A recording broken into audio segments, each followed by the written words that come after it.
Hello, Misfits, Rebels, and Underdogs. How the hell are you doing? It has been a while.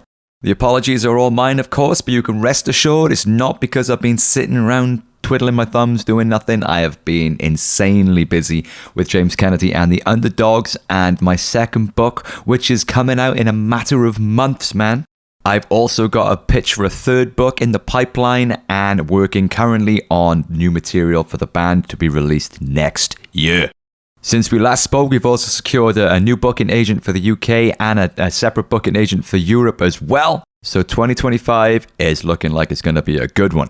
So there you go. Hopefully I've justified myself and explained myself now as to why I've been away from the podcast for such a long time. But I'm committed to doing these things long term, man. So, there may be a gap between episodes sometimes, but hey, that's just how it goes.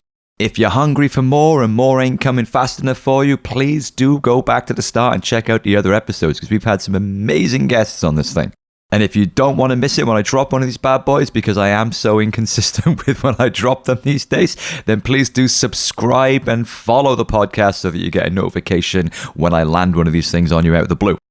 Now, today we are going to be talking about all things to do with music sync. That's sync spelled S-Y-N-C, not like a kitchen sink. Now, for those of you who don't know, sync is short for synchronization. It is music synchronization, basically the music that accompanies moving picture on the screen.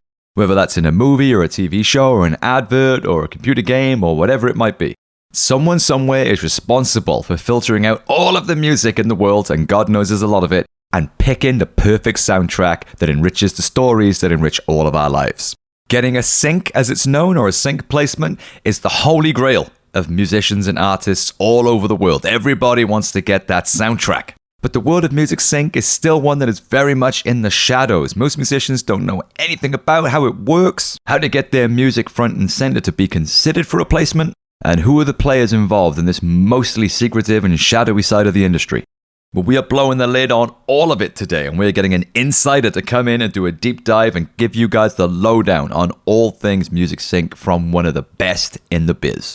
So I'm not going to keep you guys hanging any longer. Let's just jump right into it because we are privileged to be joined today by the awesome Amanda Krieg Thomas, Emmy-nominated music supervisor who has brought us the soundtracks to Big Mouth, Pitch Perfect 2, American Horror Story, The Patient, The Jeffery Dahmer Story, The People vs. OJ Simpson, and literally too many more to mention. She is also the author of the brilliant book Thinking in Sync, a regular speaker at music conventions around the world, and a former member of the board of directors for the Guild of Music Supervisors. So I think it's fair to say that she knows what she's talking about. So let's get into it, and welcome to the show, Amanda Krieg Thomas. Thank you so much for giving us your time today. How are you doing?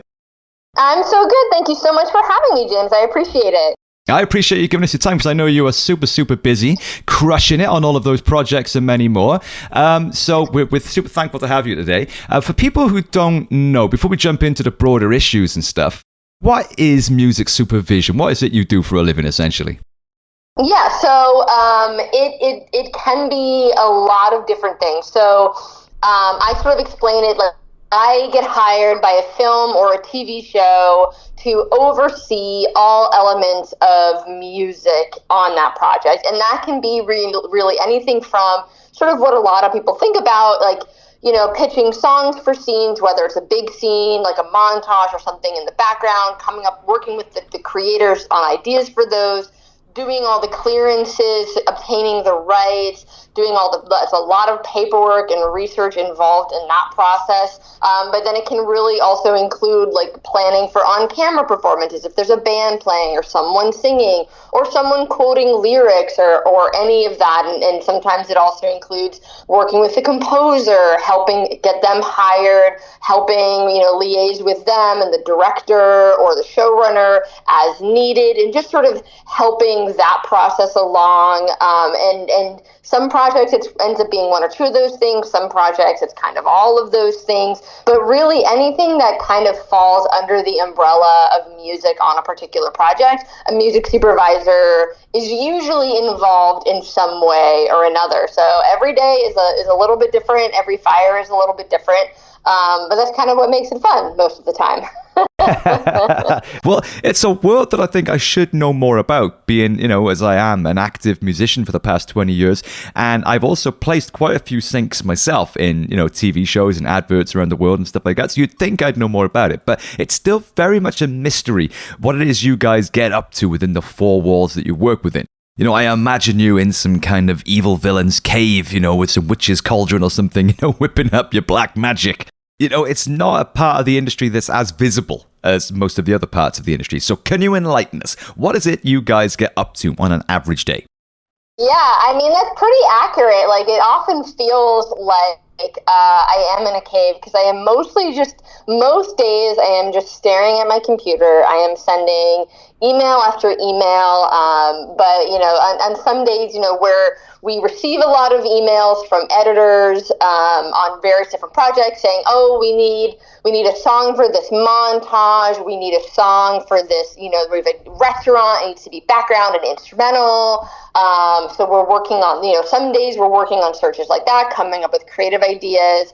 And sometimes like that process is as simple as like pulling from our own library. Sometimes it's on Spotify. Sometimes we're emailing a lot of our contacts at labels and publishers because, hey, the scene that they want to put music in, someone's getting murdered or doing drugs. So we have to do a bunch of extra research to make sure how whatever we're sending to the editors on a show, that it's probably going to clear we're not going to get into a situation where someone falls in love with a song and then all of a sudden, whoops, that artist never approves drug use. So all of that, that's all involved in creative searching sometimes.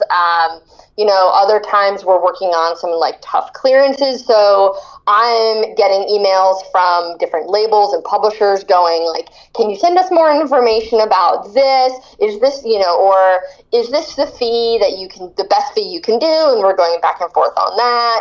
A lot of times I'm emailing with my producers going like, hey guys, like this is what an episode looks like in terms of cost. We're very over budget. We're very under budget. What do you want to do? How do we sort of manage this in the big picture? Do you love the song? Do you not? Some days we're reading scripts and getting ready for episodes or a film to shoot, which means we're looking at scripts and kind of identifying like, oh, okay, like they're singing a song here, or there's a club scene here, or what are the things we need to prepare for that to happen? Okay, maybe it's pulling ideas for that, reaching out to the director, asking what they had in mind. Do they want music? Do they not? And then other times, when we finish episodes, then that's a lot of paperwork to prepare for that, like making sure we have all the clearances from what was used, making sure the music editor has the information about what was used for the cue sheet, sending everything off to the studio to say, this is done, here you go. So it's kind of a little of everything depending on the phases of a project. So right now we have like 2 that are finishing. So we're working on a lot of wrapping up paperwork because they're finishing mixes, final mixes, getting ready to air. And then we've got 1 or 2 that are kind of in the thick of post-production. So we're getting a lot of creative searches. We're doing a lot of clearances for those. And then 1 that's sort of preparing to start shooting. So we're reading scripts and sort of making sure that on the production side, like, if there's a choir singing, that we start sort of getting ahead of what they're doing and how that's going now. So it really changes day to day depending on what the state of the project is. But overall, it's probably a lot more emails and a lot less listening to music than I think a lot of people assume the job is, because you're mostly managing, you're doing a lot of managing of a lot of different parts of the puzzle. So like the music listening ends up sort of being only one piece of this greater project. It's so interesting that you say that, because I feel like that's become the reality for everybody in the arts now, isn't it? I mean, most musicians that I speak to, I can certainly vouch for it myself. I would say that I spend more time doing emails now as well, rather than like playing my guitar and writing songs, I mean, the business, it's really a business. I mean, the entertainment industry, I think that like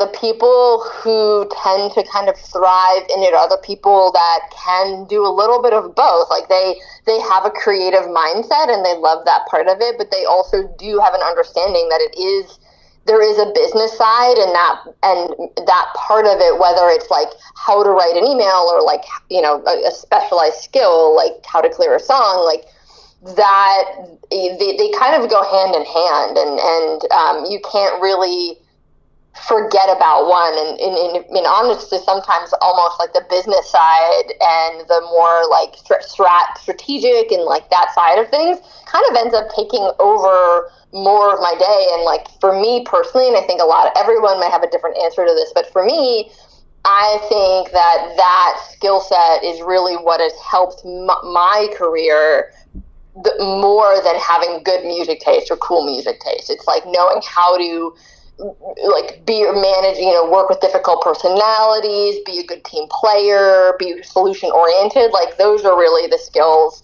over the sort of like having a cool music library that I think have helped me get to where I am now more than anything else. That's so interesting. Yeah, that's so interesting. Like we talk about it in the band all the time. It's like, we'd rather have a drummer that can actually turn up on time and do the job without, getting us kicked out of the club than be the best drummer in the world. We'd rather, it's the other stuff, like people need to know, like your clients need to know that you're going to get it delivered on time, that all the clearances are going to be tied up and there's not going to be any, last minute surprises or anything. And, that's so interesting that you say that, because there's so many parallels with every other ladder of the music industry. And one thing that I've never been able to understand with you guys is how the hell do you make sense of all of the music that there is out there? Because I imagine, you must get so inundated with submissions and music from all different directions and your own discoveries as well. Like, how do you make sense of all that? How do you organize all that in a way that you can actually make sense of it when a search comes in?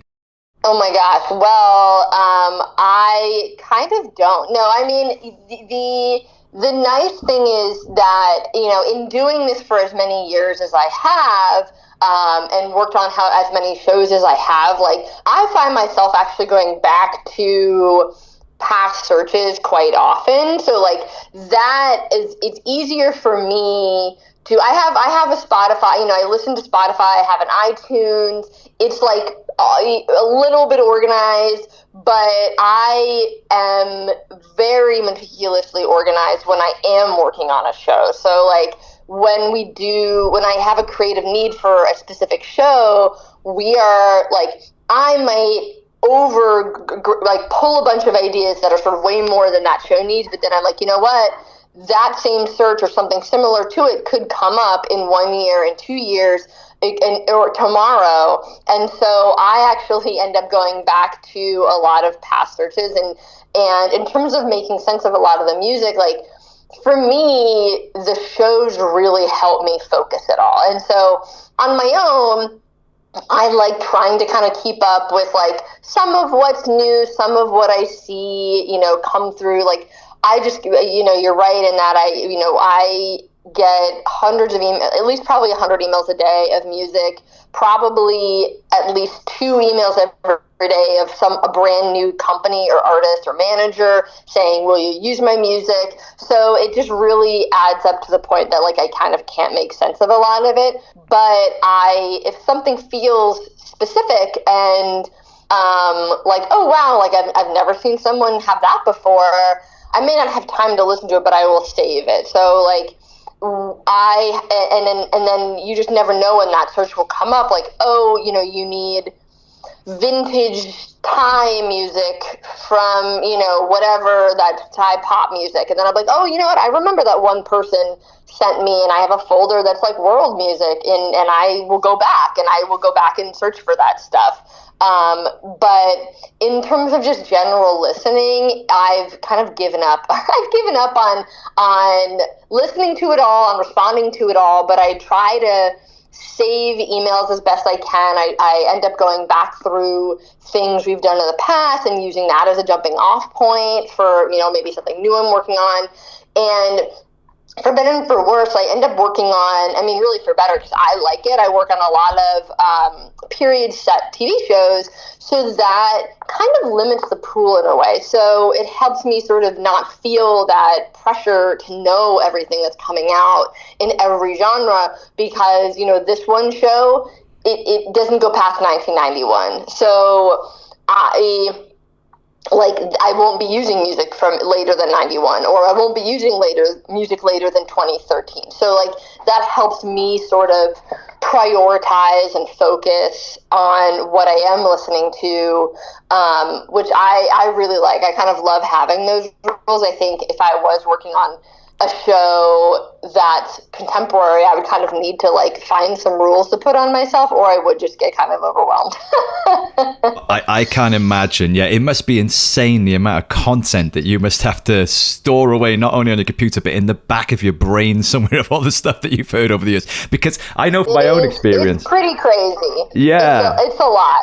I can't imagine how you do it. It really is a superpower. Like I say, it's kind of like a dark art that I know a little bit about, but I can't fathom how you managed to do it. Because it's all about email folders. Because I can't keep it all in my head either. So I just have lots of email folders that I try to draw on when the time comes. So yes, it is kind of a dark art. People who do have it all in thetheir heads, I'm just like, I salute you, but I rely on email folders mostly.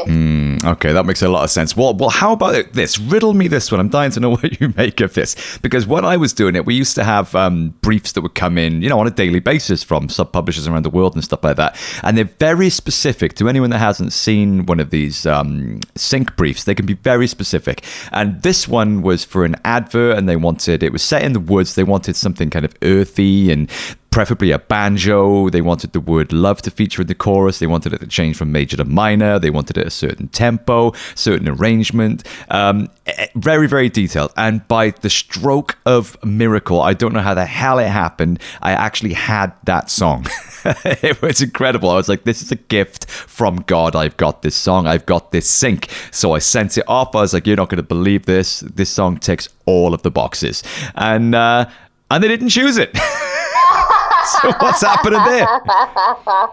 It is, I get it. It is hard. It is hard out there because, like the searches are specific and like you just never know. Yeah, like when you have that, it's like, oh my God, this is amazing. But then on the other side, there are usually like a bunch of, a bunch of decision makers who all have their own opinions. And one of the kind of interesting things is how everybody can hear songs differently. And like there was one song that we used, ended up being the main title for a show I worked on a few years ago. And I remember like one of the producers was like, this is it, this is the song, I love it, it feels so like wistful and hopeful, but like cathartic and optimistic. And the other producer was like, oh wow, like to me, that song is just really sad and like sort of like melancholy. And it was just one example that kind of comes to my mind of how like different people can hear the same song differently. So like there might be something that like someone pitches to me and like that maybe I hear and I'm like, you have that moment and I have that moment a lot of the time too, where I'm like, oh my God, this is the song. Like I love this song. It works so well. But then someone else, like the editor or the producer or whoever might hear it and be like, I don't know, it's not doing the same thing for me. And you're just like, like people music is such a personal experience to everyone, whether you know about music or don't. It like, on one hand, I love it. Like I love collaborating with people who are really musical because it's just sort of, you just never know, like, I don't have any ego about like, oh, it's like a pitch for me or whatever. I love really collaborating with really musical people. But it is one of these areas where like, I think a lot of people think music supervisors get hired and then everybody on a show is like, oh, you're the music supervisor. We're going to listen to your musical taste. And it's like shockingly rare how often like something that I'm like, oh, this was my idea makes it to that finish line, because it's just, there are so many people just experience music so differently, and it's so dear to so many people. And so when I am hearing stories like that, where you're like, I had the song and it was like such a specific brief and it felt so good, like, I'm always just like, it is, my heart goes out, because I'm just like, man, like, every sync, I was on a panel and a friend of mine said this, so I can't take credit, but he's like, every sync is a snowflake, because like the circumstances, from like, the pitch company, the publisher sending the song, through me getting it, through me sending it, through the producer seeing it, like, there's so many variable factors that can lead to one song either like landing it or being kicked out of the running.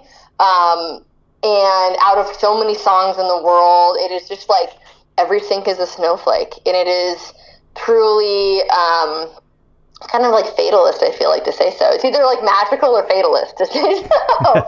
But it is sort of interesting. It's like when it hits, it's magical, but then when I hear stories like that where I'm like, we as a supervisor, like, I want to find a spot for that song. Like, I want to get the win, especially with like smaller companies. I'm like, I wish I could get the win, but it is the circumstances are crazy. It's always so specific and kind of like mercurial to have it all come together. That's a great point. I love that, the idea of sync as a snowflake. So many things are like that. I don't think people truly appreciate that. There's so many variables, like you say, that all have to align at the same time in order for these magical moments to happen. And I think it's great that you raised that point, because I know what it's like, the frustration of being an artist and really believing in your music and wanting it to get placed and stuff. But I also know how difficult it is on the other side of the table when you're the publisher placing it, because you're not the final arbiter of whether it gets picked or not. You can pitch it, you can put your passion, your energy behind it, but as you say, there's so many different layers that it's got to go through for it to actually reach the finish line. So I think it's great that you make that point, because I would have thought, as well as the music supervisor, that the final dime would have lied with you, but clearly not. No, almost never. I mean, the music supervisor, most of us will sort of say that, like, we are hired to serve the vision of the showrunner, and often that vision includes music in some way. Like, they have songs that either they maybe didn't write it into the script, but like they have something in mind. So like we are the music supervisors, but our job is really serving serving that greater vision that isn't ours.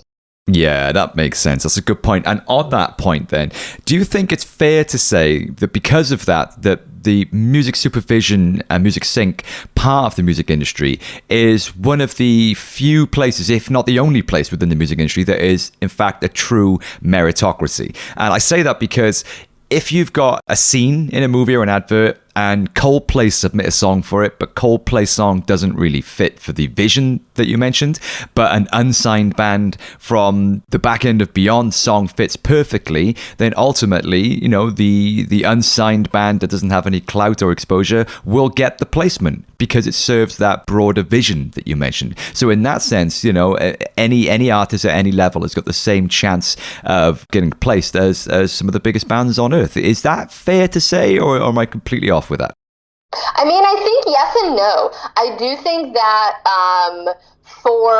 some showrunners and some creators, like, they very much have the belief that, like, there is something to a recognizable band and a recognizable sound. So, like, to that extent, if you're under one of if that sort of, again, you're serving the vision of the showrunner, right? So, like, if that's sort of how your leader sort of thinks, and like maybe that particular spot there, they really feel like it needs a recognizable song or a recognizable artist, then your hands are a little tied. Like, you're not. But on the flip side, like when you are on a team where there is that sort of openness, it like the things that you mentioned in terms of like social following and like how big your shows are, like all of that stuff, it doesn't matter, because like the end of the day, a lot of that time, like most of the time, that stuff doesn't. When you are with someone who wants indie artists, who doesn't care, who doesn't have that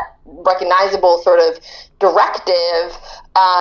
It is that case. It really does come down to what is going to work in that scene and what feels good in that scene, and it doesn't, and the socials and all that doesn't matter. But you do, or sometimes it's the director, or sometimes it's the studio that sort of comes at you and says hey, we want you to find artists with this, or we want it to be recognizable. So that does happen more, I think sometimes indie artists sort of sometimes I'm trying to replace Queen, and I'll not that I put searches out publicly, but I have seen this sometimes on the internet. Someone will be hey, trying to replace this, major iconic artist, and then someone will respond and say, oh, I'm an indie band and I sound just like Queen. You should be able to use me, right? Why don't you just use me? And the answer is I wish I could, but I can't. Queen is Queen, or you most of the time you're trying to. It's very hard to replace that with an indie band, even though it's okay, yes, this one's less expensive, it's available, it's clearable, I get it. But you do run into those situations where you have a team that sort of says this is what we need for this particular spot, and then your hands are tied more than I think some people think. But when you are on those shows where you're sort of more open, or you have spots within a show where it's much more open, yeah, we're not looking at socials, we're not looking at where you're touring or anything like that. We are just listening to the song and saying, yeah, this works. And to that point, when those opportunities are open, that it is a meritocracy in that way. If we hear something that works, we're gonna try it and we're gonna pitch it. And it can be, and it has been, for many artists, getting a sync is a complete career maker, isn't it? It can take an artist from complete obscurity and throw them into the stratosphere by having their song attached to, what becomes a classic advert, or, a cult movie or TV show or something like that. Yeah, absolutely. Yeah. And it's why supervisors, we always, we look for those, I think there are some I don't know. There is again mercurial. There is everything. There's a magic to those moments when they happen. I mean, I know a lot of the times we are we do love to use. We want to find those moments. We want to find those moments where a new song no one's heard of hits in that way, where it really blows up. But yeah, sometimes you're just with a team that's not their directive, and that's fine too. But it is always really special when that happens, and when we can sort of be a part of that for a newer artist. Oh, I can imagine. Yeah, I can imagine the glowing sense of reward when you see that happen. So the music industry has changed completely in the past 20 years, obviously with the the advent of the internet and digital and streaming and all that sort of stuff. How has this affected what you do in your side of the industry? Do the mechanics still pretty much work the same, or has digital made it easier or harder, or has it changed, or is it pretty much the same? Well, so I've only really been, I first kind of got into supervision in 2008, 2009. So in that time, so I can only really speak to sort of what I've seen in those times. I mean, on a big picture, people I've worked for, talking a lot about how the fees have gone way down from when nobody heard of supervision, and now they're just sort of going lower and lower and lower. But so that's kind of interesting. But I do think that at this point, what I've sort of seen in my time is that music supervision really went from something that nobody knew about to something that a lot of people really want to do. And so I think that a couple things have been going on. Also, I've seen many more people want to be music supervisors than when I started. And then there's just an explosion of sync companies alongside of it. Like when I started, which really honestly wasn't that long ago, people were still sending CDs to like the offices I worked for, and like I was going through CDs and pulling tracks off CDs. And now it's all digital, and because sort of it kind of aligned with music supervision becoming much more visible, sync becoming much more visible, there are so many of these smaller sync companies that are like, oh, I know like 5 or 6 bands that have albums and can write music, like I'm going to start a sync company. So I've definitely seen an influx of sync companies, of music, of people wanting to be music supervisors. But I do think it's kind of interesting that there is still a lot of confusion about what music supervisors actually do. So, and what has happened is because music supervisor as a title has become so hot, you know, people will get DJs or artists and they'll be like, this person's music supervising this giant film. And it's like, okay, well, like Ariana Grande doesn't actually know how to music supervise. Like, I'm sure she's got some music and has, you know, undoubtedly relationships and like can certainly suggest songs, but like music supervision isn't just like picking the cool song for the cool moment and breaking the band. So I found it pretty interesting to sort of watch these influxes of people being interested in sync and people being interested in supervision, and yet this sort of persistent misunderstanding of just how like the sort of like the business and legal asks, like we are not lawyers, but like there is sort of a very prominent business side to what we do, and that sort of like gets lost, I think, in the greater picture. And really, like the biggest changes that I've seen have come in the last few years. Like we had a global pandemic, and then we had, you know, a year or two of things kind of quote unquote going back to normal. And then last year we had 2 major strikes, the SAG after strike and the writer strike, which shut down production for, I mean, the better part of a year. And it's still not back. Like, I think everybody really thought that the entertainment industry would bounce back the way it did after the pandemic. And because after that, like once everybody could go back into production, like fall 2020 into 2021, we were busier than ever. But it's you know, it's an interesting time now because all of those things remain true. Supervision remains a very sexy career.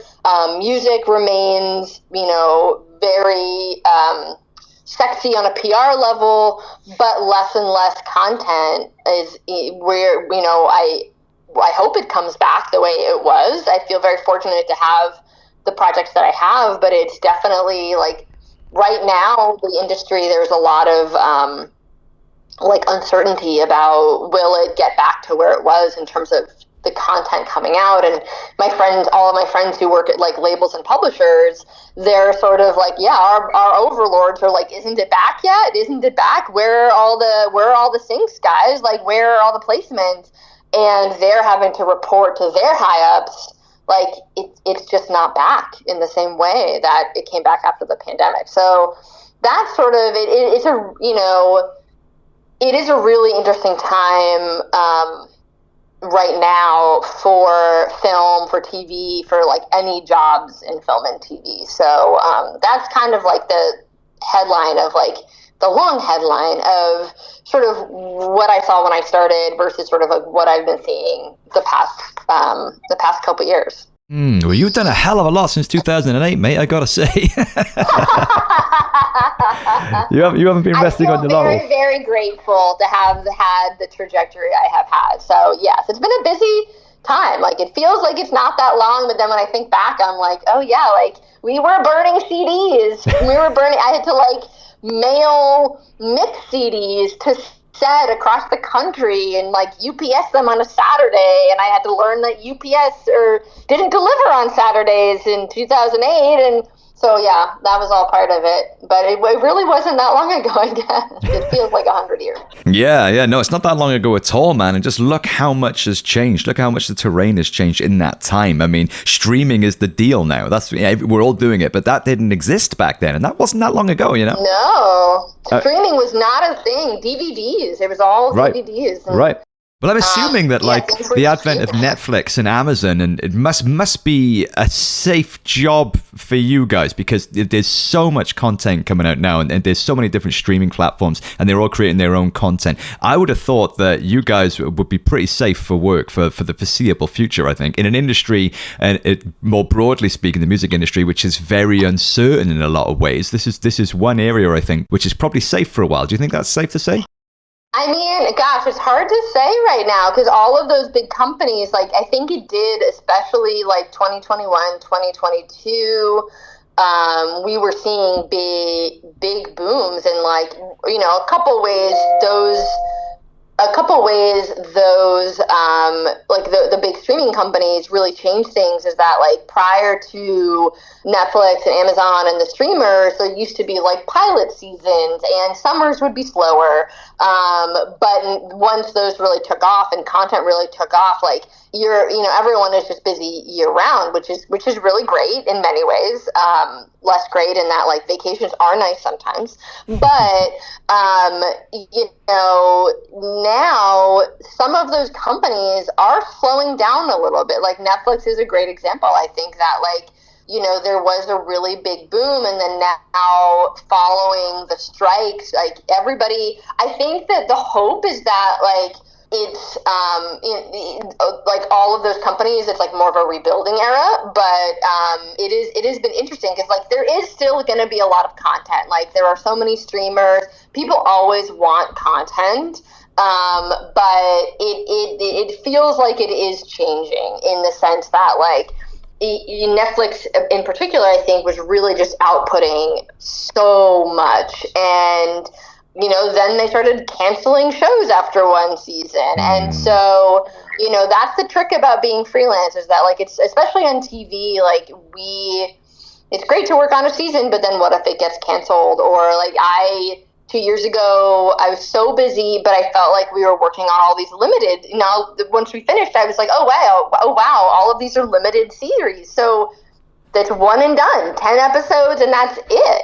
And now you have to go find the next. So, I mean, there is, I don't mean to be doom and gloom. Like, there is still, like, Netflix is still making things, Amazon, all of those big streamers there's still content to be made, but I do think that in the wake of the strikes, like, there is a bit of the sense is in the air that, like, things are maybe changing a little bit. Like, there's, it's definitely an interesting time in entertainment, in terms of, like, what content will look like going forward. Yeah, that's interesting, because as a kind of a naive onlooker looking in from the outside, it does feel like we're living through the boom times right now for movies and TV shows because of streaming. But you're right, yeah. I mean, it's a pain in the ass. You get hooked on a TV show or a series, and then after the first season, it just never comes back. They just leave the whole thing hanging in the air and abandon the project, and that must be so frustrating. Well, it is, certainly for the viewer, but for all of the talent that are involved, such as people like yourself and the script writers and the actors and the production and everyone involved in these things, to get through halfway through a show and then for it to just be aborted. It's very true. It is a bummer when those things happen. I mean, like, then there was a lot of press last year about Warner Brothers films, like, shooting movies and then never putting them out, and then other shows being put on streaming and then taken off streaming. Like, it's an interesting time. Like, because what you're saying is correct. Like, it is a bummer. Like, all of these people, all these creative people are really work super hard to put out a season of television and, like, put their all into creating something great, and then it gets canceled. And I do not quite understand the higher up power structures of all of these studios, but it is just undoubtedly a bummer to, like, just see great work just then not have any audience when we have all these streamers, and you're like, oh, this should stream, like, put it on streaming. But there's tax things involved and complicated corporate things. Yep. But as an artist, it's just hard to watch, for sure. What are your thoughts on the music industry more generally, then, more broadly? Because I'm seeing a lot more parallels here than I thought, actually. I mean, obviously, you know, there has been seismic shifts in the business over the last 20 years, some good, some bad. And I've for the most part, been an ambassador for the new model. As an independent artist myself, it's given me and many others the freedom to make our own music, you know, with or without a deal. Yeah. We can keep moving, we can put it out there, which is all great and empowering. Great for art, great for musicians. But the problem is obviously there's so much stuff now. You know, how the hell do you get heard above the noise? And also there's a big issue with, you know, obviously remuneration. How do artists get paid fairly for their work now that everything is kind of digitized and streamable? What are your thoughts from your vantage point, from where you're looking at things? Gosh, I mean, it is really hard because all of that is really true. Like there is a lot of noise out there, and there's a lot of music. It can go to anyone. I mean, I do think like sync is a great avenue for music to sort of, especially unsigned, who doesn't, you know, artists who don't have like a major label support behind like making them their priority artists or whatever. I think that sync is a great avenue for that. I mean, I think it's been really interesting to watch like the rise of vinyl and like not like the more recent rise of vinyl and people getting very interested in it again, and just like the album as an art form. I mean, if you know, from my vantage point, it's hard to move past like the overwhelming nature of it, just the amount of music and the amount of access that people have to me, to the world, to all of that. Yeah, like it is hard. Like I end up sitting in this interesting vantage point between artists and music, and then filmmakers and people who, for all intents and purposes, are often like just like casual listeners to music, or just like passionate music fans who just happen to be directing a movie, and so they're like very invested in it. But you know, the valuation of art and how do you ensure artists are what they're worth, like that, it's a really scary time, I think, for that idea. I mean, like that's really, you know, I won't presume to know a ton about AI, much beyond the fact that like my husband is a TV writer, and that was a huge part of the writer's strike that happened last year. So like I do think that, you know, the advent of AI, there's, you know, a lot of great things AI can do, but I think that the scariest part is how it really impacts artists, whether that's like musicians or like painters or writers or anything like that. And it's like almost coming into a world that's kind of over the past few years sort of like been primed not to value the thing itself, like value like, oh, it's like it's an MP3, it's like a digital download, it's easy, like that's inexpensive. Whereas, you know, what the casual people don't see is like, well, that's like there's musicians, and there's a recording studio, and there's a producer, and there's an engineer, and there's a mixer, and there, you know, like that MP3 really is the result of a lot of people's work. And so, you know, we end up sort of sitting in the middle of that, where like we kind of like fight battles a lot of like, where a director might be like, why does this cost so much? Like, no one's heard of this band.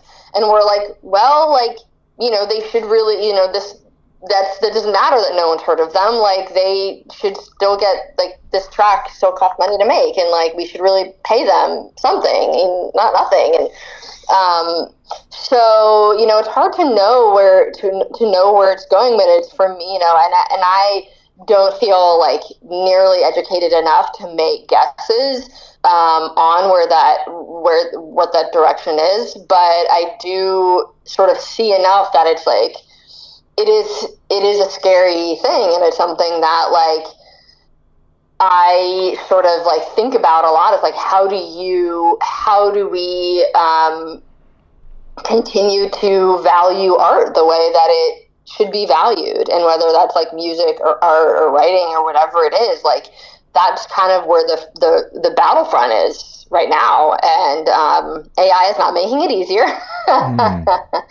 So I don't know what the answer is, but it's just been frustrating to sort of watch. Like, again, yeah, my husband's a TV writer, so it's just like, but I don't think AI is going away. So it's like, how do we protect the arts the way they should be protected? So I don't have the answer to that, but it's something that it's like definitely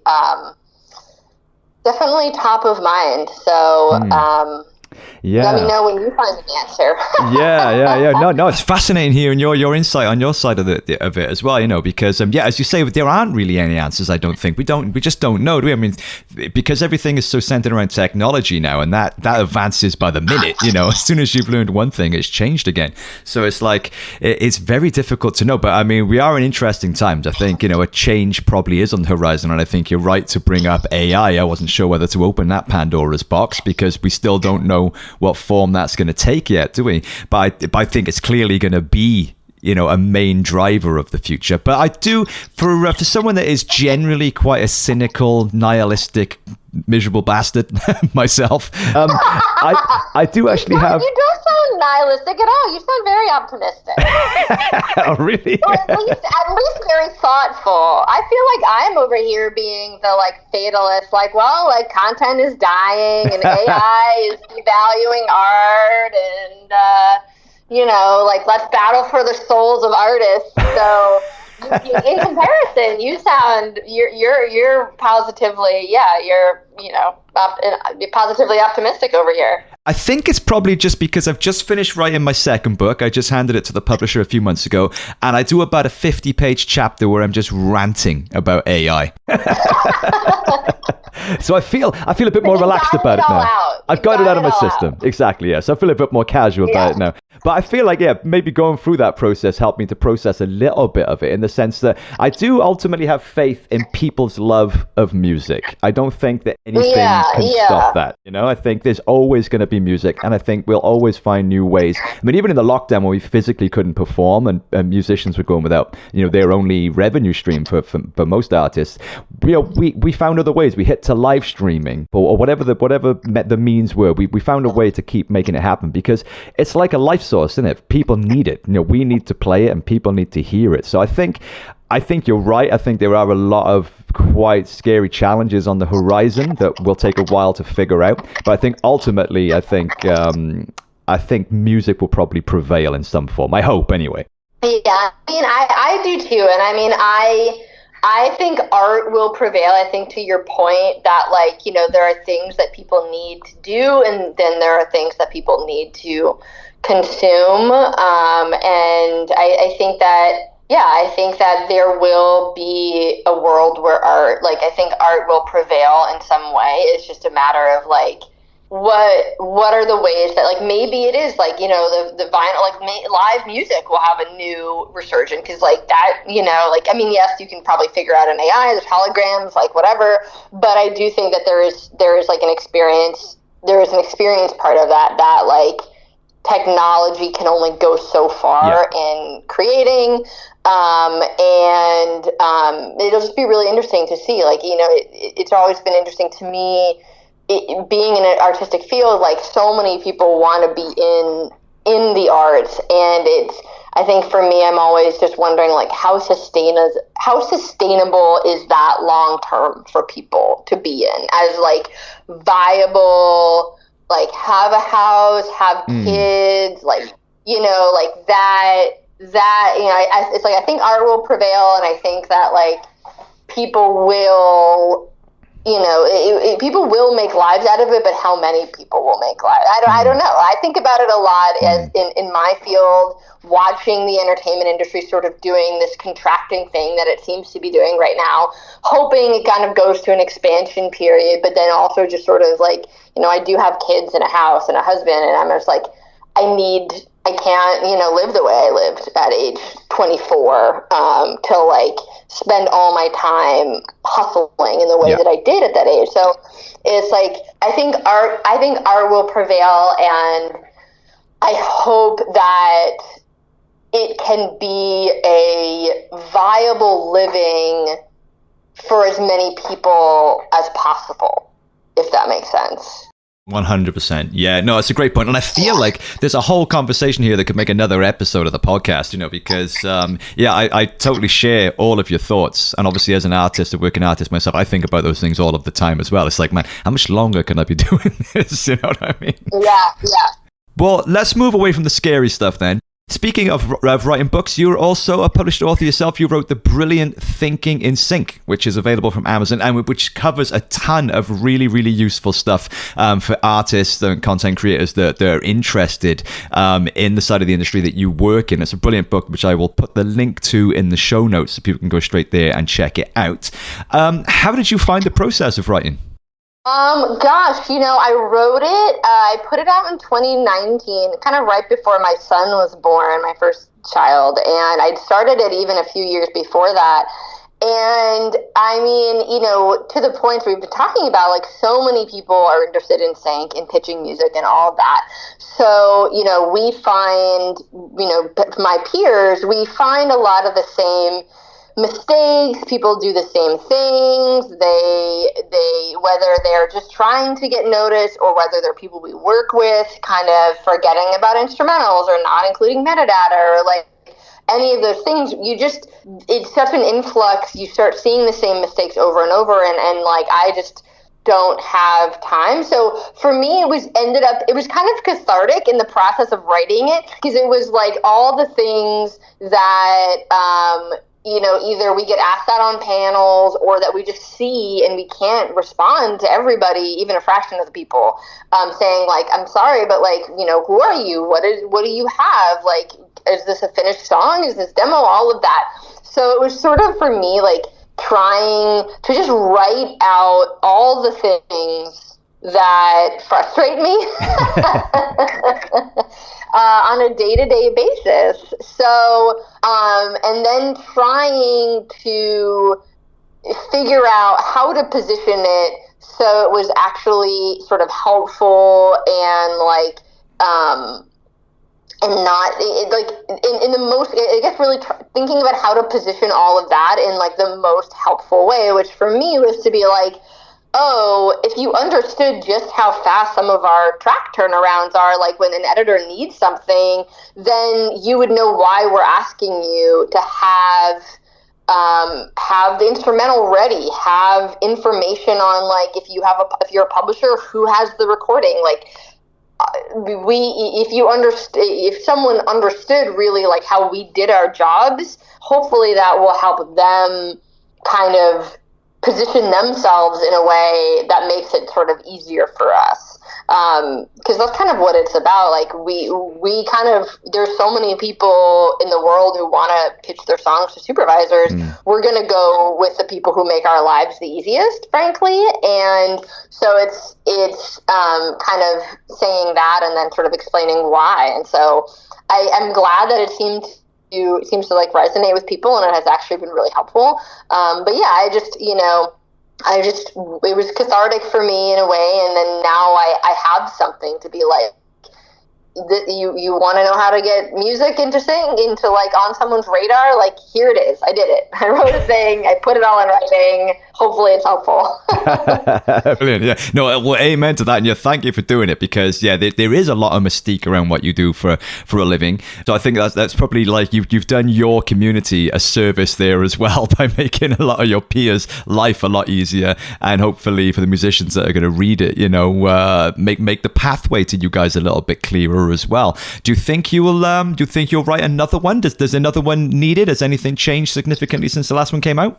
Gosh, I don't think so. I mean, I think the only thing, I feel like I was talking about this with somebody where I was like, I don't know, should I do another one? And I think someone was like, well, I think the only thing that feels outdated now is CDs, in that, like, I mentioned them as like a smaller thing in there, like I included CDs, and they're like, but and even though they were already on their way out by the time I put the book out, but I think most of it still kind of holds true. Like, know who your co-writers are, know who owns the rest of the song, like keep make the contact information for yourself and everyone involved as easy to find as possible. Like, I think that type of information, like, that is still the same thing. Because, yeah, with this influx of music and people interested, it is not like more people do kind of understand some of it, but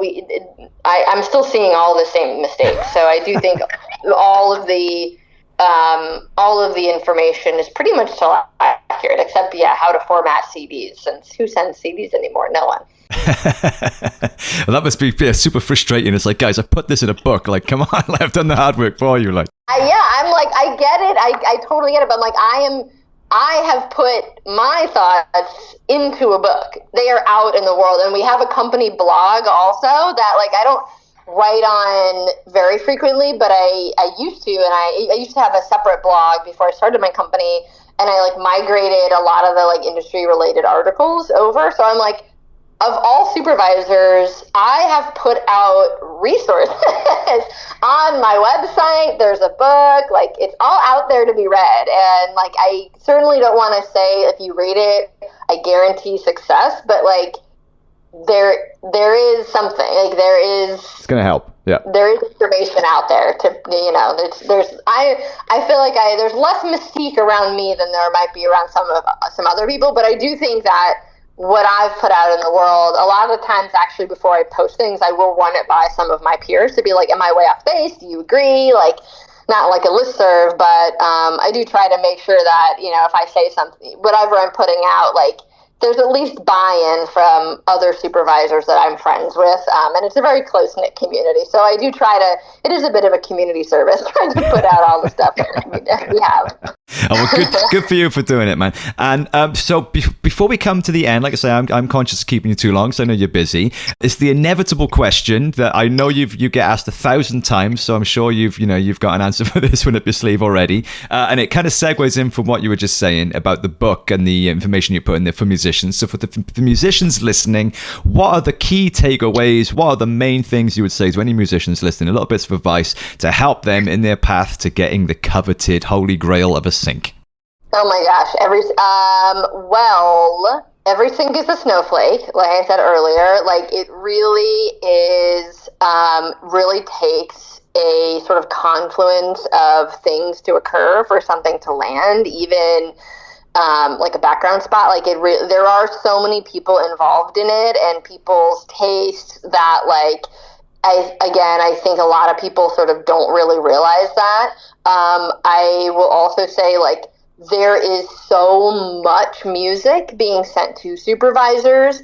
Again, like, so really when something lands, it is that magical, but to that extent, like, it will take it could take a long time. Like, it is, and it's not a muscle game. Like, it's not if you send 100 follow-ups. In fact, if you send 100 follow-ups to a music supervisor, they will probably delete your email and never respond to you ever. So, I kind of think the best thing that someone can do, first of all, is, rather than cold reaching out to supervisors, research sync companies. And, like, there are labels and publishers, but there are also a lot of companies that specialize in pitching music for media. And you want to, like, target those companies first, because a supervisor is much more likely to listen to music sent by any number of these companies that we trust and know everything that comes from them is vetted for clearance. There's not going to be weird samples or, like, rogue writers. Like, if you are an independent artist, focus on getting your music repped by a reputable sync company. That will put you leaps and bounds ahead of anyone else. But if you are determined to cold email music supervisors, expect no response.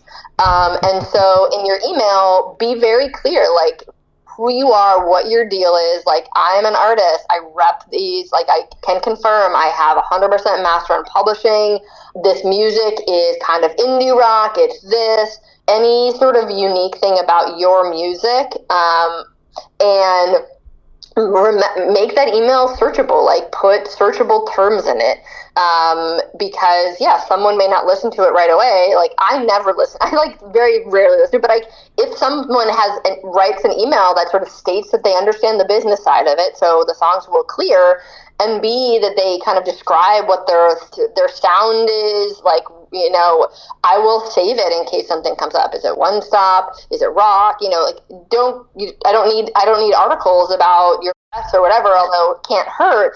But that's the stuff that, like, what is the music? What can I expect listening to this? And don't expect a response, because we're getting hundreds of emails every single day. And some people will just follow up and be like, "Hey, did you get a chance to listen to this?" And I'm just like, "No." I don't have a need for yet another indie rock band, so I don't know when I will listen to it, to be honest.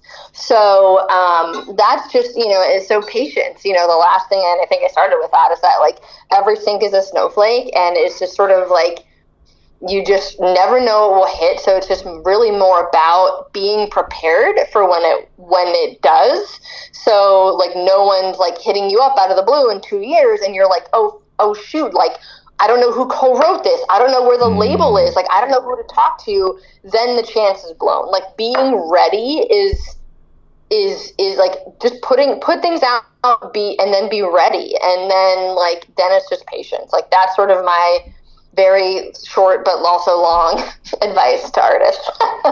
That's great advice, yeah. And I know that a lot of musicians do listen to the podcast, so I hope you guys take heed. You've got it direct from the source here as to what a music supervisor needs and what they most definitely don't. So stop just mindlessly spamming them, do your research, get your metadata in order, and appreciate the fact that being organized and doing your research and understanding a little bit about how this side of the industry works is just as important as how much your song kicks ass. Yeah, I mean, like, have great music, of course, but, I think, some people just sort of, I get so many emails where it kind of just feels like people don't quite understand just how much music we get. So the emails are, like, very conversational, and it's like, "Hey, I'm this person. What are you looking for right now?" And I'm like, "I don't, dude, I'm who are you?" Yeah. Like, and I don't have time to respond to you. Yeah. So like, I mean, have your great music and just, like, send it. And some supervisors also, to go back to the point about, like, finding a great sync company, some supervisors, and certainly at studios, like, they cannot accept, like, unsolicited stuff. Like, we are very wary about it. So, like, the best way is to try to really go after a sync company. And so, like, I cannot recommend that enough. And I think finding who's a trusted resource of supervisors, that's a much worthier use of your time than, to your point, spamming music supervisors. It just, because you do have to make awesome music, and, like, you're like, as an artist, to the artist, you're an artist, and you should be making awesome music, because that's what you're called to do. So use your time wisely, and that time is, like, wise time spending is not, like, sending emails to music supervisors. Like, make your art, and then, like, focus on sync companies. So you don't have time to waste. You have too much art to make. So, be smart about it. Love it. That's gonna be the clip I'm gonna use for the promo. I was like, I feel like I'm onto something here. Yeah, you are on a roll. I'm loving it. Everything is a snowflake. You're dropping out all these truth bombs. It's brilliant, man. I can listen to it all day. Try to not be a downer, but also helpful. Well, you're making up for all the miserable stuff you were getting towards earlier with the AI and stuff. Okay, good. I'm glad to hear that, James. Balance, good bit of balance. Well, before I let you go, because I am going to let you go in the next minute, what's next for you? What have you got coming up? What you're working on? And are you allowed to say even? I think so. I mean, we have a really great slate of things coming up.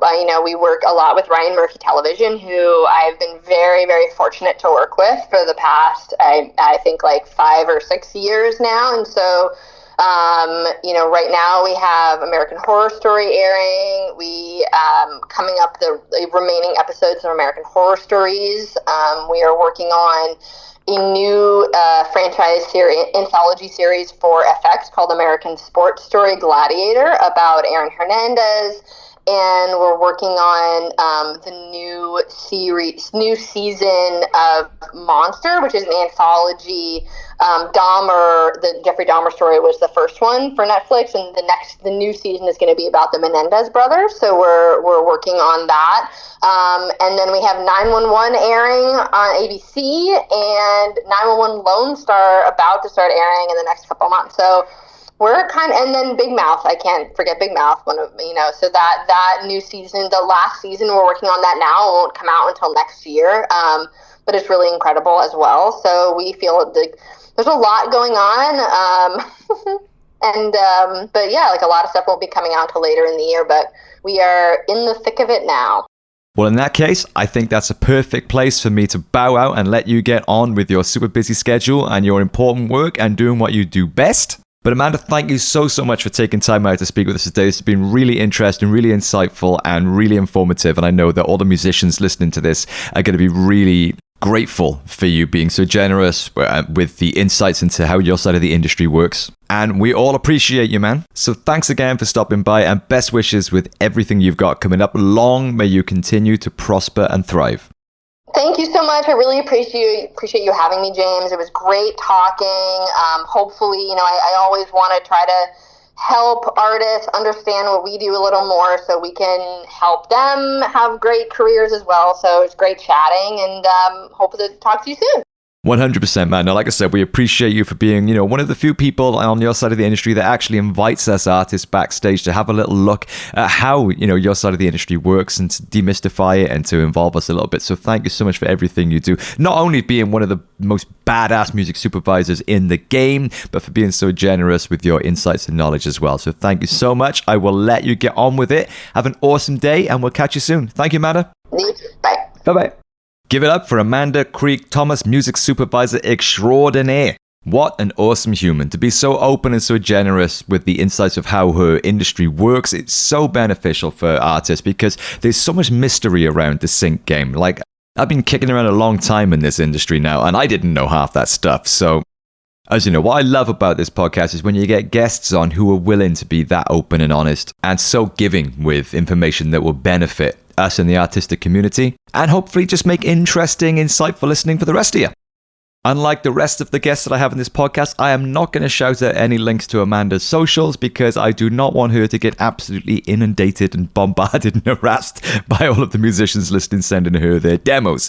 But you will all doubtlessly be enjoying her work in some form or other, whether you know it or not, as she really has placed a lot of great music in a lot of great TV. So let's hear it for Amanda Krieg Thomas, and thanks so much to you for listening as well. I hope you enjoyed it. As always, please do subscribe to the podcast, give it a share, give it a like, give it a rating, give it a review, do whatever you got to do. And I will catch you guys really soon with another great guest and another great conversation. Love you loads, take care of yourselves, take care of each other. Catch you next time.